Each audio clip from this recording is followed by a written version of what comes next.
Kiberiti cha maajabu maskani. Katika mtaa mmoja wenye kelele za hapa na pale, vijana watatu walikuwa wamejituliza maskani yao ya kila siku.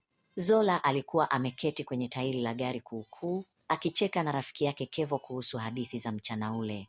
Hewa ilikuwa tulivu, na kila mmoja alikuwa na hamu ya kupiga pafu moja la sigara ili kuchangamsha akili. Kevo alitoa sigara mfukoni na kuigawa kwa wenzake, lakini alipopiga mkono mfukoni kutafuta kiberiti, uso wake ulibadilika. Alimgeukia Dogo, ambaye alikuwa akijitahidi kupekua mifuko ya koti lake kubwa. "Mwanangu, kiberiti kiko wapi?" "Mifuko yangu imekauka kama jangwa," Kevo alisema kwa masikitiko.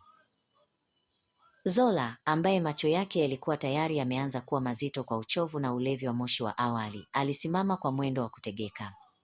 "Msijali wanangu, mimi ni mtaalamu wa kutafuta mwanga," alisema huku akimshika Kevo begani. "Nitazunguka mtaa huu mpaka nipate kiberiti cha dhahabu, msinichelewe." Zola aliondoka maskani na kuanza kutembea kuelekea gizani. Akili yake ilikuwa imehama kidogo, na kila mtaa alioingia ulionekana kuwa mpya kwake.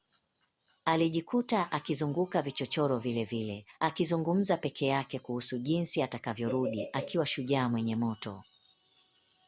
Baada ya dakika kadhaa za kuzunguka, Zola aliona kundi la vijana wameketi kwenye giza, wakipiga soga kwa sauti za chini.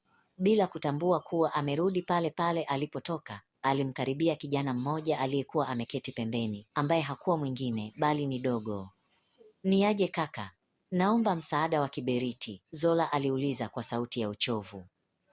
Kevo, aliyekuwa ameketi karibu na Dogo, alimgeukia mgeni huyo Zola bila kumtambua kabisa kutokana na giza na akili zake pia kulemewa na kusubiri.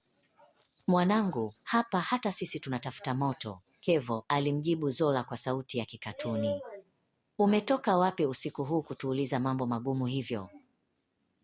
Dogo alimtazama Zola kwa makini, akihisi kama amewahi kuuona ule uso, lakini akili yake iligoma kufanya kazi.